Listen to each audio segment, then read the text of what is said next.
ಗುಬ್ಬಿ ಪಟ್ಟಣದ ಪ್ರವಾಸಿ ಮಂದಿರದಲ್ಲಿ ಸುದ್ದಿಗೋಷ್ಠಿ ನಡೆಸಿದ ಹೋರಾಟ ಸಮಿತಿ ಮುಖಂಡರು ಶಾಸಕ ಎಸ್ಆರ್ ಶ್ರೀನಿವಾಸ್ ವಿರುದ್ಧ ವಾಗ್ದಾಳಿ ನಡೆಸಿದರು. ಗುಬ್ಬಿ ವೀರಣ್ಣ ನಾಟಕ ಮಂಡಳಿ ಇದ್ದಂತೆ ಇದೀಗ ಎಸ್ಆರ್ ಶ್ರೀನಿವಾಸ್ ನಾಟಕ ಮಂಡಳಿ ರಚನೆಯಾಗಿದೆ ಎಂದು ವ್ಯಂಗ್ಯವಾಡಿದ ಮುಖಂಡರು ರೈತರ ಹೋರಾಟದ ವಿಚಾರದಲ್ಲಿ ಶಾಸಕರ ನಿಲುವನ್ನು ಪ್ರಶ್ನಿಸಿದರು. ಅಜ್ಜಯ್ಯ ಹಾಗೂ ರೈತರ ಶಾಪದಿಂದಲೇ ಗುಬ್ಬಿ ಶಾಸಕರಿಗೆ ಸಚಿವ ಸ್ಥಾನ ತಪ್ಪಿದೆ ಎಂದು ಮುಖಂಡ ಎಸ್ಡಿ ದಿಲೀಪ್ ಆರೋಪಿಸಿದರು. ಎಸ್ಆರ್ ಶ್ರೀನಿವಾಸ್ ಅವರು ತಾಲೂಕಿನಲ್ಲಿ ನಾನು ಎಲ್ಲ ತೂಬಿನ ಬೀಗ್ಗಳು ಇಟ್ಕೊಂಡು ನಾನು ತೂಬಲ್ಲಿ ಎಲ್ಲ ಕೆರೆಗಳಿಗೂ ನೀರು ಬಿಡಿಸೋ ಕೆಲಸ ಮಾಡ್ತಿದ್ದೆ. ಇವರೆಲ್ಲ ಡೋಂಗಿಗಳು ಅಂತ ನಿಜವಾಗ್ಲೂ ನಾವು ಒಪ್ತೀವಿ. ರೈತರುಗಳು ತಾಲೂಕಿಗೆ ಶಾಸಕರ ಆದಮೇಲೆ ಯಜಮಾನ, ನಮಗೆಲ್ಲ ಬರಗಾಲ ಬಂದಿದ್ರು ನೀರು ಬಿಡಿಸೋಕ್ಕೆ ಅವ್ರ ಜವಾಬ್ದಾರಿ ಇರುತ್ತೆ, ಹೇಮಾವತಿ ನೀರು ಬಿಡಿಸೋಕ್ಕೆ ಅಂತ ಬೀಗದ ಕೈ ಕೊಟ್ಟಿದ್ದು ನಿಜ. ಎಲ್ಲರೂ ಸೇರಿ ಬೀಗದ ಕೈ ಕೊಟ್ಟಿದ್ದು ನಿಜ. ಹಂಗಂತ ನಿನ್ನ ಸ್ವಾರ್ಥಕ್ಕೆ ತಗೊಂಡೋಗಿ ಡಿ ಕೆ ಶಿವಕುಮಾರ್ಗೆ ಅಡ ಇಕ್ಕಕ್ಕೆ ಅಂತ ನಾವು ಕೊಟ್ಟಿರಲಿಲ್ಲ.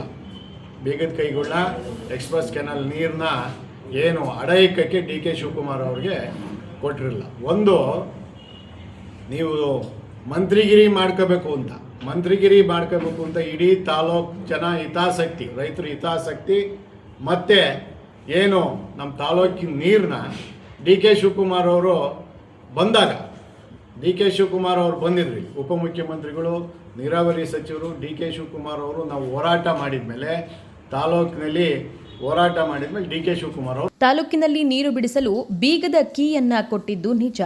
ಆದರೆ ಅದನ್ನ ತಮ್ಮ ಸ್ವಾರ್ಥಕ್ಕೆ ಬಳಸಿಕೊಂಡು ಡಿಕೆ ಶಿವಕುಮಾರ್ ಅವರ ಹಿಂದೆ ಹೋಗುವುದಕ್ಕಾಗಿ ನೀಡಿರಲಿಲ್ಲ ಎಂದು ಕಿಡಿಕಾರಿದರು. ರೈತರು ಹೋರಾಟ ನಡೆಸುತ್ತಿದ್ದ ಸಂದರ್ಭದಲ್ಲಿ ಅಂದಿನ ಉಪಮುಖ್ಯಮಂತ್ರಿ ಹಾಗೂ ನೀರಾವರಿ ಸಚಿವ ಡಿಕೆ ಶಿವಕುಮಾರ್ ಸ್ಥಳಕ್ಕೆ ಬಂದಾಗ ರೈತರ ಪರ ನಿಜವಾದ ಹೋರಾಟಗಾರರಾಗಿದ್ರೆ ಅಲ್ಲೇ ವಿರೋಧ ವ್ಯಕ್ತಪಡಿಸಬೇಕಿತ್ತು.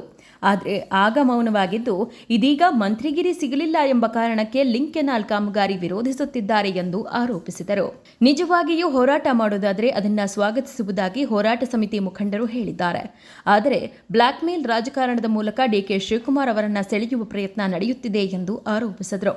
ಸುದ್ದಿಗೋಷ್ಠಿಯಲ್ಲಿ ಸಿದ್ದರಾಮಣ್ಣ, ಲಕ್ಷ್ಮೀರಂಗಯ್ಯ, ಸಿಆರ್ ಶಂಕರ್ ಕುಮಾರ್ ಹಾಗೂ ವಿದ್ಯಾಸಾಗರ್ ಉಪಸ್ಥಿತರಿದ್ದರು. ಸಂಜಯ್ ಕೊಪ್ಪ, ಪ್ರಗತಿ ಟಿವಿ, ಗುಬ್ಬಿ.